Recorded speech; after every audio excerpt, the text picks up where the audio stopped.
এ ভাবি তুমি দি হেনে আমি আর তোমার নিজে খুঁজবা লইছি। আমার খুঁজো কে? আরে খুঁজবা লইছি, তোমার একটু দরকার। আমার বাড়িতে কত কাম, তুমি আবার আমারে খুঁজো কি দরকারে? আমি খুঁজবো না তোমারে, তোমার বাড়িতে যে সেদিনকে যে আমার বউ বলে ই করছিল, কাপড় বলে বানিবার দিয়েছিল, কাপড় তো ওখানে আবার নিয়েছি টাইট হয়ে বলে।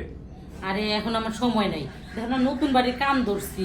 এখন মনে করো যে আমারই বাড়িতে কত কাম, আর তুমি আইসো এখন টাইট হয়, তোর বউরে কই একটু লুজ করবার লিগা। ও এই এটা কি গো ভাবি? এটা বাথরুম। বাবা রুমের ভিতরে? হ, বুঝোস না তোর ভাই বিদেশ থাকে, ঘরের ভিতরে কইরা লইছি। না ঠিকই আছে, এখন না বাইরে বাথরুম মানুষে ব্যবহার করে না, খুব কম। হ, একালে ফ্ল্যাট সিস্টেম করছি, কিন্তু উপরে টিন লাগাইছি, তোর ভাই টেহাই হইলো না। ও, তাই তো কই কি আরে এত টাকা খরচ করে বাড়ি করতেছ, আবার উপরে টিন দিলা। আর কইস না, এই যে এইটুক দুইটা ঘর করতে 8 লাখ টেহা গেছে। এখন মনে কর তোর ভাইয়ের কাছে টেহা নাই, বুঝোস না, জমি জমা বন্ধক রেখে বিদেশ গেছে। এখন মনে কর কষ্ট মষ্ট করে 2-4 বছর টিন দিয়া থাকি, পরে ছাদ দিয়ালাম। না ভালো হয়েছে আসলে, ভাই মনে ভালোই টাকা কামাইতেছে না। আরে বুঝোস না, মনে কর মেলা টিয়া খরচ করে গেছে বিদেশ। এখন যদি ভালো বেতনে না হয় তাহলে কি পুষবো? না তা ঠিক আছে। আবার ওভার টাইম হয়, মিল্লা জিল্লা মনে করে যে 1 লাখ এরকম করে পাঠায়। অহন, আর উপরেরটা তো হ্যাঁ। এটা যে বাথরুম দিছো, বাথরুমে তো দেখি যে খালি পাইপ বাই করতেছে, কিছু বহ নাই। আরে ওই যে মিস্ত্রি আজকে আহেই নাই, আইলে পরে কইছিলাম যে আনামো, তাই আহে না দেখে আর আনি নাই। এই যে বাথরুমের হাই কমোড বসামো, বেসিন বসামো, এগুলো সব আনার লাগবে। ও হাই কমর দি বাবা? ও একটা হাই একটা লো। হাই কমর যে উপরে বই আগে হেডে। আরে হো, বুঝোস না, তোর ভাই এখন বিদেশ থাকে, বিদেশে কত জিনিস দেহে দেখে হ্যাঁ শখের বাড়ি করবার চাই, কিন্তু টেহাই কুলায় না। না আমার গ্রামের মধ্যে বুঝছো, এত সুন্দর একটা বাড়ি, আসলেই অনেক সুন্দর হইতেছে, কিন্তু এত সুন্দর বাড়ি করবো কিন্তু মেলা টেহার দরকার না। আর টেহার কথা কইস না, মনে করো তোর ভাই পাগল হয়ে যাইতেছে। একই তো মনে করো যে বিদেশ গেছে বেশি দিন হয় নাই, বছর 2 গইছি, তার মধ্যে এত টেহা দিয়ে বাড়ি করতেছি, মানুষে না খালি কানাকানি করে। ওই ভাবি, এই যে তুমি যে এই এত বড় একটা বাড়ি করতেছো, 1 লাখ বাইক গেছে বিদেশ, 1 লাখ থাকবা, তোমার কি 1 লাখ ঘুম ধরবো? আরে ঘুম ধরবো না কেন? এই 2 বছর ধরে থাকতে থাকতে অভ্যাস হয়ে গেছি, এখন আবার কোষ ঘুম ধরবো না? ও, প্রথম প্রথম একটু কষ্ট হয়েছে, কারণ একলা বাড়িতে একটু ভয় টয় লাগছে, এখন সব ঠিক হয়ে গেছে। না ঠিকই আছে। আর আর ভাই কত কষ্ট করে কামাই করতেছে, দেশে আইলে পরে একটু মনে করে যে আরামে এসে থাকবো না। হ, কিন্তু তোর লগে পেছাল বেড়ে তো আমার সময় নষ্ট। মিস্ত্রি কইয়া গেছে ওয়ালটি ভিজাইবেন নিগা, ওয়ালটি ভিজামু, বাসায় তো আমি ছাড়া কেউ নাই। তুই যাচ্ছে পরে আহিস, আর তোর বউরে পরে কই যে 1 সপ্তাহ পরে ভাবি রেহাই করবার কইছি। তোমার কলে পানি উঠে না? উঠে পানি উঠবো না কে? পাইপ দিয়ে এখন পানি ইয়া করবো। তো তুমি কলে সুইচ টিপ দিলে তো পাইপ দিয়ে পানি দিয়ে ভিজিয়ে দিবে পারো শর্টকাটে। আরে কারেন্ট নাই তো, এমনি তো মনে কর লাইনের পানি দিয়ে যায় না এত উপরে, টাঙ্কি থেকে দেওয়ার লাগে। ও কারেন্ট হয়, কারেন্ট নাই না? না, তা যাই হোক ভাবি, তোমার বাড়িটা কিন্তু অনেক সুন্দর হয়েছে বুঝছো। দেখি কয় সুন্দর হয়েছে। তো যাই হোক, তা পরে আহিস। বাড়িতে উঠপা কবে?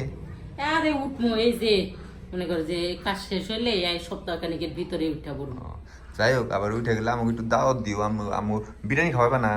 আরে খাওয়া মুনি, নতুন বাড়ি করতেছি, বিরিয়ানি তো খাইবাই। না বিরিয়ানি তো খাওয়াইবে, মামাকে খাওয়াইবে না, মাইসিরে তলে তলে খাওয়াইবে, বুঝে নাই? দেখ, আজ এরা কথা কইবি না, আমি কিন্তু এতটা খারাপ না। সবাই ভাবে যে জামাই বিদেশ থাকলে বউরা খারাপ, সবাই কিন্তু এক না, হাতের 5টা আঙ্গুল যেমন সমান না, তেমন আমিও না। এই যে 2 বছর ধরে গেছি, এলাকার কোনো চেংরা পোলা কইতে পারবো যে কারণ 2 মিনিট দাঁড়িয়ে কথা কইছি? তুই যে আজকে আইসোস, তাও তো আমার ডর করতেছি। এই ডর করবো কে? আমি কি খারাপ নেই? আমি কি তোমার খারাপ প্রস্তাব দিছি নাকি? না, মানুষে বুঝোস না, এখনকার মানুষ কত কিছু ভাবে।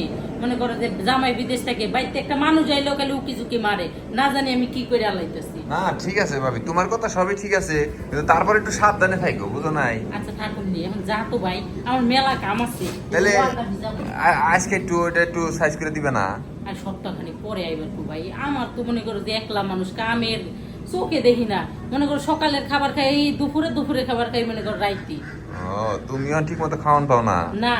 তাহলে এই করো, আমগো বাড়িতে যাই হোগা, ঠিক আছে, যাই এক মুঠ করে খাই আইও। ও, তোমার বাড়ি যদি আমি এই যে এত দূর যাইতে পারি, এর মধ্যে আমি রাইন্দা বেড়ে খায়া হয়ে থাকতে পারবো।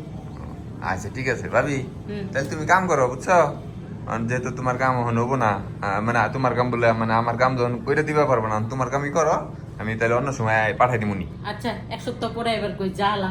এই 1 সপ্তাহ পরে বাপের বাড়ি যাবো, 2 দিন পরে পাগল হয়ে গেছে গা, আমার পাঠাই দিছে। আচ্ছা ঠিক আছে, তাহলে হুন, কালকে সন্ধ্যার পরে আইতে কইস, কালকে সন্ধ্যার পরে আইলে সন্ধ্যার পরে একটু কাম কম থাকে তখন ঠিক করে দিব। তাহলে আমি এই যে এটা থুয়ে গেলাম, ঠিক আছে? আচ্ছা থুইয়া যা, আমি ঠিক করে দিমুনি। তুমি রাত্রি ঠিক করে রেখো, কালকে এনে নিয়ে যাবো। আচ্ছা আচ্ছা হ্যাঁ যা, যা। আচ্ছা, জায়গা দিলে ভাবি। আচ্ছা আহিস, ওই যে বাড়ির যখন উঠমু তখন একটু মিলাট টিলাট পরামু, তখন আহিস দাওয়াত দিলে। এই আমার আবার ওই যে গরুর মাংস না হইলে তাহলে আবার চলবো না, বুঝছো? ওই ব্রয়লার দিয়ে মুরগি সুরগি দিয়ে কিন্তু বিরিয়ানি আবার আমি খাই না। কইলাম না মুখে আইছিল, থাক যা। না কই ফেলার সমস্যা কি? আমি তো না। তোমার হ্যাঁ বেশি কইলে আবার সমস্যা আছে, যা বাড়িতে যা।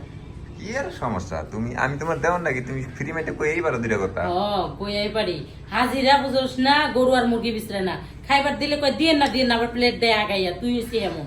দাওয়াত দিলে গরু আর মুরগি আছে নাকি দৌড় পেরে এয়ারপোর্ট বিশ্বসার মতো? আরে এত টাকা বাড়ি করতেছো, ওই 2-5 হাজার টাকা খরচ করে একটু বিরিয়ানি পাগালে সমস্যাটা কি? আরে খাওয়া মতো তোর ভাইয়ে কইছে যে বেতন পাইয়া হেরা মিলাদ বড় করে করবো, তখন খাওয়া মুনি। আচ্ছা ঠিক আছে, তাহলে ভাবি থাকো, তাহলে যাই গে। আচ্ছা যা।